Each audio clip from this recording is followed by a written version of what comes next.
Friends, welcome back to my channel Mamata's kitchen and travel. ಹೇಗಿದ್ದೀರಾ ಎಲ್ಲರೂ? I hope ಎಲ್ಲರೂ ಚೆನ್ನಾಗಿದ್ದೀರಾ ಅನ್ಕೋತೀನಿ. ಇವತ್ತು ಅಕ್ಷಯ ತೃತೀಯ ಆದ ಕಾರಣ ನಾವು ಒಂದು ಗೋಲ್ಡ್ ತೊಗೊಂಬರೋಣ ಅಂತ ಹೋಗ್ತಾ ಇದ್ದೀವಿ.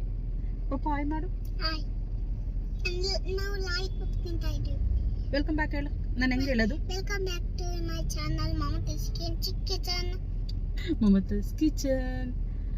ಎಲ್ಲಿ ಹೊರಟ್ರು ನಮ್ಮ ಬೆಂಗಳೂರು ಟ್ರಾಫಿಕ್ ಮಾತ್ರ ಮಸ್ತ್. ಅಕ್ಷಯ ತೃತೀಯ ಮುಗಿದು ಆಲ್ಮೋಸ್ಟ್ ಒಂದು 8 to 10 ಡೇಸೇ ಆಯಿತು. ಅದಾದಮೇಲೆ ವೀಡಿಯೋ ಹಾಕ್ತಾಯಿದ್ದೀನಿ. ನಾನು ಲಾಸ್ಟ್ ವೀಡಿಯೋದಲ್ಲೇ ಹೇಳಿದ್ದೆ, ಸ್ವಲ್ಪ ಪರ್ಸ್ನಲ್ ರೀಸನ್ನಿಂದ ನಾನು ವೀಡಿಯೋ ಅಪ್ಲೋಡ್ ಮಾಡೋಕ್ಕಾಗ್ತಾಯಿಲ್ಲ. ನೆಕ್ಸ್ಟ್ ಇಂತೂ ಟ್ರಾಫಿಕ್ ಮುಗಿಸ್ಕೊಂಡು ಬಂದ್ವಿ ಮಲಬಾರ್ಗೆ ಗೋಲ್ಡ್ ತೊಗೊಳ್ಳೋಣ ಅಂತ. ಏನು ಗೋಲ್ಡ್ ರೇಟ್ ಎಷ್ಟು ಜಾಸ್ತಿ ಆದ್ರೂ ತೊಗೊಳ್ಳೋ ಸಂಖ್ಯೆ ಮಾತ್ರ ಕಡಿಮೆ ಆಗೋಲ್ಲ. ನೋಡಿ, ಗ್ರೌಂಡ್ ಫ್ಲೋರಿಂದ ನೋಡ್ಕೊಂಬರ್ತಾಯಿದ್ವಿ ನಾವು. ಆಲ್ಮೋಸ್ಟ್ ಅಲ್ಲಿ ಆಫ್ಟರ್ನೂನಾಗೆ ಹೋಗಿದ್ವಿ. ಅಷ್ಟಕ್ಕೆ ಆಲ್ರೆಡಿ ತುಂಬ ಕ್ರೌಡಾಗಿ ಹೋಗಿತ್ತು. ಅಕ್ಷಯ ತೃತೀಯದಲ್ಲಿ ಗೋಲ್ಡೇ ತೊಗೋಬೇಕು ಅನ್ನೋದು ಏನಿಲ್ಲ, ಅವ್ರವ್ರ ಅನುಕೂಲ ಅಷ್ಟೇ.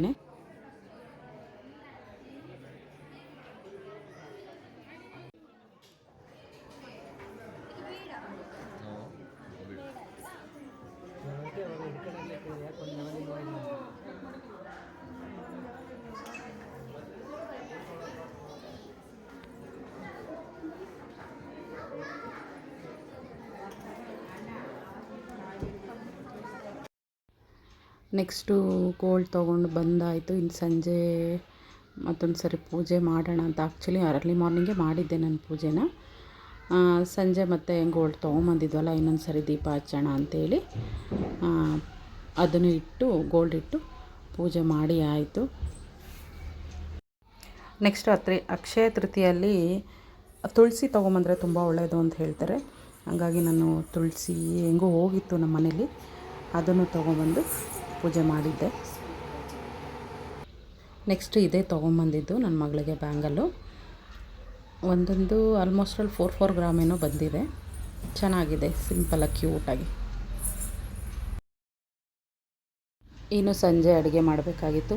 ಊರಿಂದ ತೊಗೊಂಬಂದಿದ್ದು ಸ್ವಲ್ಪ ಮ್ಯಾಂಗೋ ಇತ್ತು, ಅದಕ್ಕೆ ರಸಮ್ ಮಾಡಿಬಿಟ್ಟು ಸ್ವಲ್ಪ ರೈಸ್ ಮಾಡಿಬಿಡೋಣ. ಸ್ವೀಟಿಗೆ ಶಾವಿಗೆ ಪಾಯಸ ಮಾಡಿದ್ದೆ. ಅದೇ ನಾನು ಕ್ಲಿಪ್ಪಿಂಗ್ಸ್ ತೊಗೊಂಡಿಲ್ಲ, ನಾರ್ಮಲಾಗಿ ಎಲ್ಲರೂ ಮಾಡ್ತಾನೆ ಇರ್ತೀರ. ಇಲ್ಲಿ ಚಿಕ್ಕ ಚಿಕ್ಕದಾಗೆ ಮ್ಯಾಂಗೋನ ಕಟ್ ಮಾಡಿಕೊಂಡು ಸ್ವಲ್ಪ ಸಾಲ್ಟ್ ಹಾಕಿ, ನೆಕ್ಸ್ಟ್ ಒಂದು 5 to 6 ಚಿಲ್ಲಿನ ಹಾಕ್ಕೊಂಡು ಅದನ್ನು ಬಾಯ್ಲ್ ಮಾಡ್ಕೋಬೇಕು.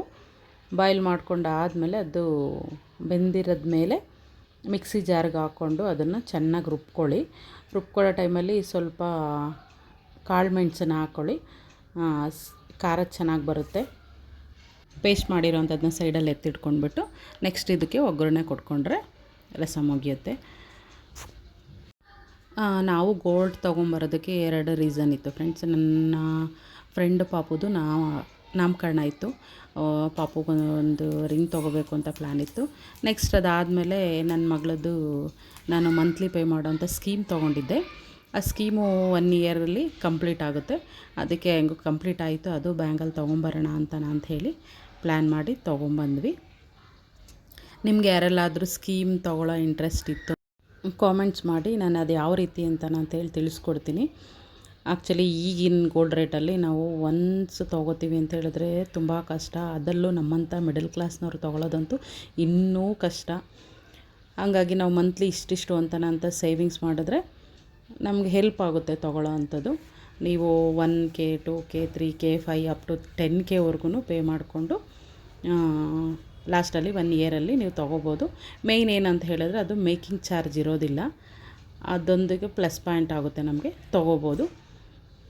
ನೆಕ್ಸ್ಟ್ ಇಲ್ಲಿ ನಾವು ಆವಾಗಲೇ ಪೇಸ್ಟ್ ಮಾಡಿ ಇಟ್ಕೊಂಡಿದ್ವಲ್ಲ, ಅದನ್ನು ಇದರಲ್ಲ ಹಾಕ್ಬಿಟ್ಟು ಸ್ವಲ್ಪ ಸಾಲ್ಟ್ ಹಾಕ್ಕೋಬೇಕು. ಸಾಲ್ಟ್ ಆ್ಯಡ್ ಮಾಡಿಕೊಂಡು ಒಂದು ಕುದಿ ಬರೆಸ್ಕೊಂಡ್ರೆ ಸೂಪರ್ ಟೇಸ್ಟಿಯಾಗಿರೋಂಥ ಮಾವಿನಕಾಯಿ ರಸಮ್ ರೆಡಿ ಆಗುತ್ತೆ. ಈಗ ಸಾಲ್ಟ್ ಹಾಕಿ ಆದಮೇಲೆ ಲಿಡ್ಡನ್ನು ಕ್ಲೋಸ್ ಮಾಡಿ ಒಂದು 5 ನಿಮಿಷ ಕುದಿಸ್ಕೊಂಬಿಡಿ. ಮಾವಿನಕಾಯಿ ರಸಮ್ ಬಿಸಿ ಬಿಸಿ ಅನ್ನಕ್ಕೆ ತುಪ್ಪ ಹಾಕ್ಕೊಂಡು ತಿಂತಾಯಿದ್ರೆ ಸೂಪರಾಗಿರುತ್ತೆ. ಈ ಮಾವಿನಕಾಯಿ ಸೀಸನಲ್ಲಿ ಟ್ರೈ ಮಾಡಲೇಬೇಕಾಗಿರೋಂಥ ಒಂದು ರೆಸಿಪಿ ಮಾವಿನಕಾಯಿ ರಸಮ್. ಒಂದು ಸಾರಿ ಟ್ರೈ ಮಾಡಿ ನೋಡಿ, ಸೂಪರಾಗಿರುತ್ತೆ. ನಾನು ಹುಳಿನೇ ತಿನ್ನಲ್ಲ ಅನ್ನೋರು ಕೂಡ ತುಂಬ ಇಷ್ಟಪಟ್ಟು ತಿಂತಾರೆ, ಅಷ್ಟು ಚೆನ್ನಾಗಿರುತ್ತೆ. ಒಂದು ಸಾರಿ ಟ್ರೈ ಮಾಡಿ ನೋಡಿ, ಎಲ್ರಿಗೂ ಖಂಡಿತ ಇಷ್ಟ ಆಗುತ್ತೆ. ನೆಕ್ಸ್ಟ್ ರಸಮ್ ಆದಮೇಲೆ ಹೆಂಗೂ ರಸಮ್ ಮಾಡಿದ್ದೀನಲ್ವ, ಬರೀ ರೈಸ್ ಅಷ್ಟೇ ಇರೋದು ಅಂತ ಸ್ವಲ್ಪ ಪಕೋಡ ಮಾಡೋಣ ಅಂತೇಳಿ ರೆಡಿ ಮಾಡ್ಕೋತಾ ಇದ್ದೀನಿ. ಯೂಶ್ವಲಿ ಎಲ್ಲರೂ ಮಾಡ್ತಾರೆ ಪಕೋಡನ, ನಾನು ಸ್ವಲ್ಪ ಸಬ್ಸಿಗೆ ಸೊಪ್ಪೆಲ್ಲ ಇತ್ತು ಹಾಕ್ಬಿಟ್ಟು, ನನ್ನ ಮಗಳಿಗೆ ಸಬ್ಸಿಗೆ ಸೊಪ್ಪು ಅಂದರೆ ತುಂಬ ಇಷ್ಟ. ಬಜ್ಜಿ ಎಲ್ಲ ಇಷ್ಟ ಆಗೋಲ್ಲ, ಈ ಥರ ಎಲ್ಲ ಸೊಪ್ಪು ಈರುಳ್ಳಿ ಎಲ್ಲದನ್ನು ಹೆಚ್ಚಿಬಿಟ್ಟು ಹಾಕ್ಬಿಟ್ಟು ಮಾಡಿದ್ರೆ ಅವಳಿಗೆ ಸಖತ್ ಇಷ್ಟ ಆಗುತ್ತೆ. ಏನಿಲ್ಲ, ಸ್ವಲ್ಪ ಸಾಲ್ಟು ಮತ್ತು ಓಂಕಾಳು ಅಥವಾ ಸೋಂಪಕಾಳು, ನೆಕ್ಸ್ಟು ಆನಿಯನ್ನು, ಸ್ವಲ್ಪ ಅಕ್ಕಿ ಹಿಟ್ಟು, ನೆಕ್ಸ್ಟ್ ಹಚ್ಚಿರೋವಂಥ ಸೊಪ್ಪು ಎಲ್ಲದನ್ನು ಹಾಕಿ ಕಲಿಸ್ಕೊಳ್ಳಿ. ಕಡಲೆ ಹಿಟ್ಟು ಎಲ್ಲದನ್ನು ಹಾಕಿ ಕಲಸಿ ಸ್ವಲ್ಪ ಎಣ್ಣೆ ಕಾಯೋ ಟೈಮಲ್ಲಿ ಒಂದೇ ಒಂದು ಸ್ಪೂನ್ನ ಎಣ್ಣೆ ಅದಕ್ಕೆ ಆ್ಯಡ್ ಮಾಡ್ಕೊಳ್ಳಿ.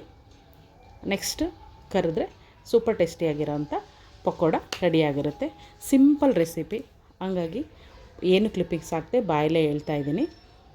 ಎರಡು ಕಾಂಬಿನೇಷನ್ ತುಂಬ ಚೆನ್ನಾಗಿತ್ತು. ಒಂದು ಸಾರಿ ಟ್ರೈ ಮಾಡಿ ನೋಡಿ. ಇಷ್ಟೇ ಇವತ್ತಿನ ವ್ಲಾಗ್. ಇಷ್ಟ ಆದರೆ ಲೈಕ್ ಮಾಡಿ, ಶೇರ್ ಮಾಡಿ, ಕಮೆಂಟ್ ಮಾಡಿ. Thanks for watching. Bye bye, take care.